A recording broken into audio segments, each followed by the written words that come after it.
नमस्कार, मेरा नाम है नील और दुनिया इस हफ्ते कार्यक्रम के नए एपिसोड में आपका स्वागत है। अक्सर आपातकालीन स्थिति में सबसे पहले अगर कोई शख्स याद आता है तो वो पड़ोसी होता है। इसलिए जिनके पड़ोसी अच्छे होते हैं वे लोग अपने आप को काफ़ी हद तक सुरक्षित मानकर चलते हैं और शायद इसीलिए कहा जाता है कि अच्छे पड़ोसी संकट के समय अपने पड़ोसियों का साथ देते हैं। इसके उलट जिनके पड़ोसी खराब होते हैं उनके बीच हमेशा तनातनी होती रहती है। ऐसी ही कुछ तनातनी इन दिनों पश्चिम एशिया के दो पड़ोसी देशों के बीच देखने को मिल रही है। दरअसल यूरोप के पूर्वी हिस्से में लगी एक आग अभी बुझी नहीं है कि अब कैस्पियन सागर में भी चिंगारी भड़कने की खबरें आ रही हैं। यूक्रेन के मसले पर दुनिया रूस को अभी शांत करने में लगी ही हुई है और उधर ईरान अपने पड़ोसी देश अजरबैजान पर आग बबूला हो रहा है।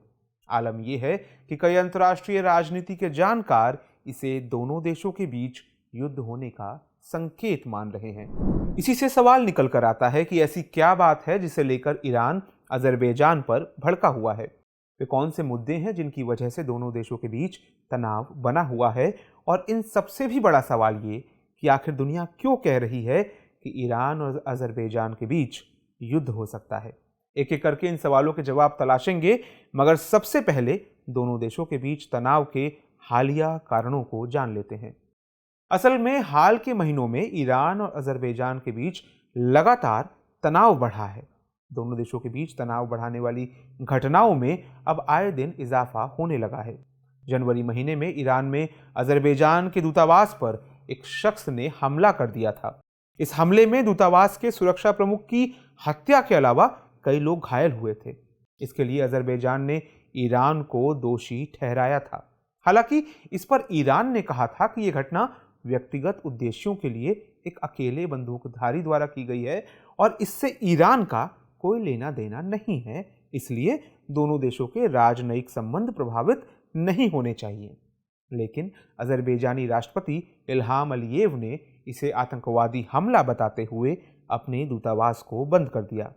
इसके इतर बीते दिनों अजरबैजान ने अपने ही 6 नागरिकों को गिरफ्तार कर लिया।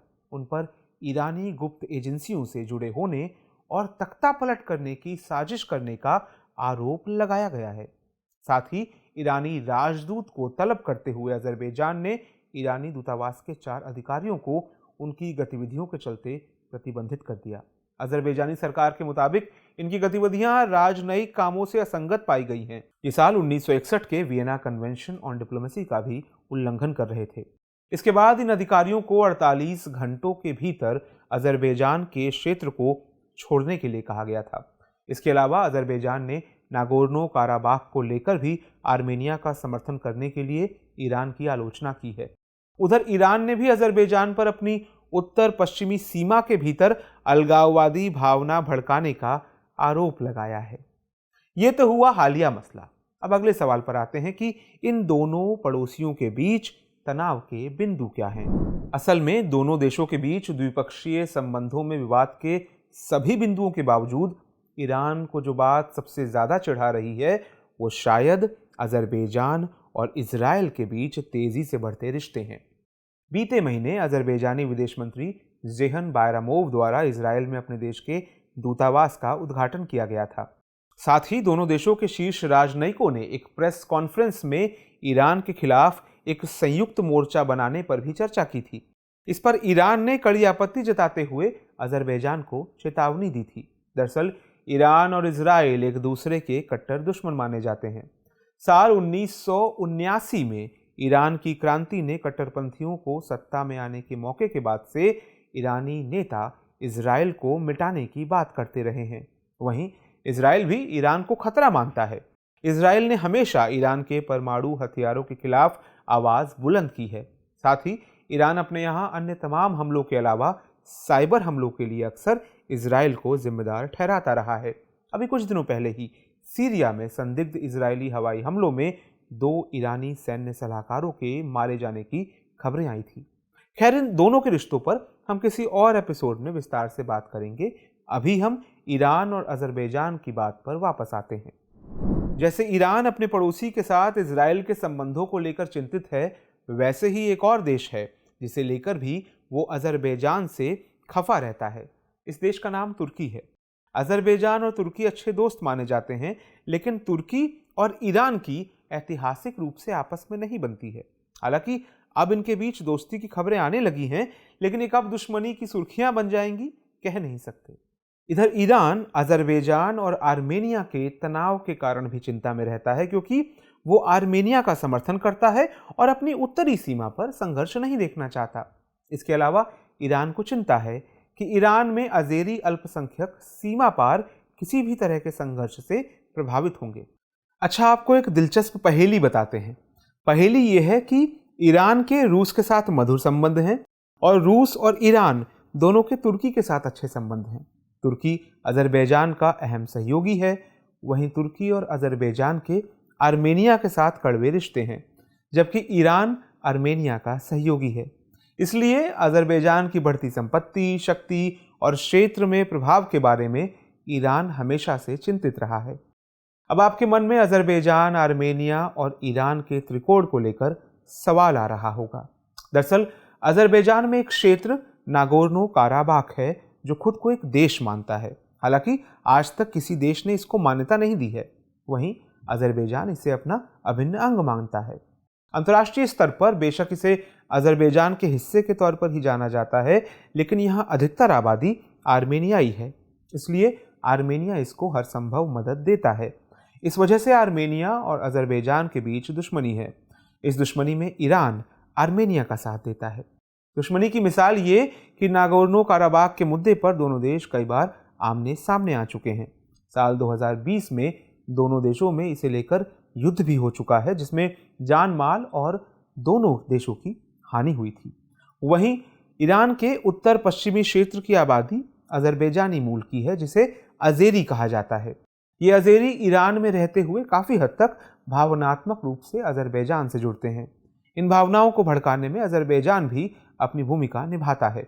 इसलिए जब भी अज़ेरी आबादी के फिर से एक होने की खबरें आती हैं तो ईरान चिंतित हो उठता है।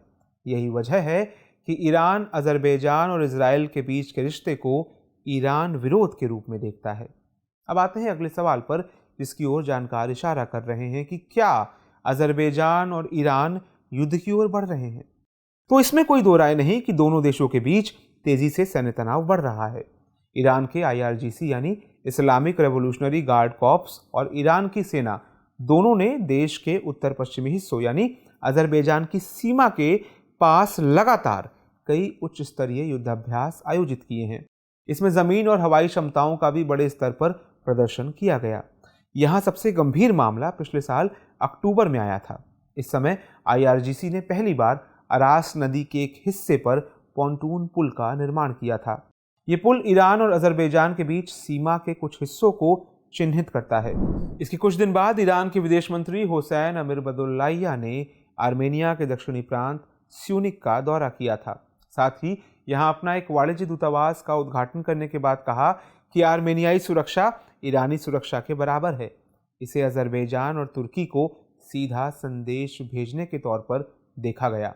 इस कदम का मकसद जंगिजुल कॉरिडोर का मुकाबला करना माना गया। इस कॉरिडोर को अजरबैजान और तुर्की नख्चीवन और अजरबैजानी मुख्य भूमि के बीच स्थापित करना चाहते हैं, जो प्रभावी रूप से दक्षिण कॉकेसस और उससे आगे के प्रमुख ईरानी रास्ते को तोड़ देगा।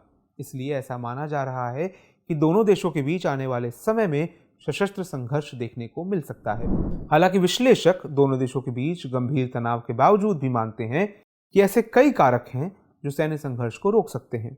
इसमें आर्थिक तौर पर व्यापार पर परस्पर निर्भरता और ईरान, अजरबैजान और रूस के बीच मार्ग शामिल है। साथ ही नख्चीवन तक पहुंचने के लिए ईरान के साथ संचार मार्ग पर अजरबैजान की निर्भरता भी बनी हुई है। वहीं तुर्की और रूस दोनों देशों के बीच मध्यस्थ की भूमिका निभा सकते हैं, क्योंकि रूस और तुर्की यूक्रेन युद्ध के बाद तेजी से ईरान के करीब बढ़े हैं।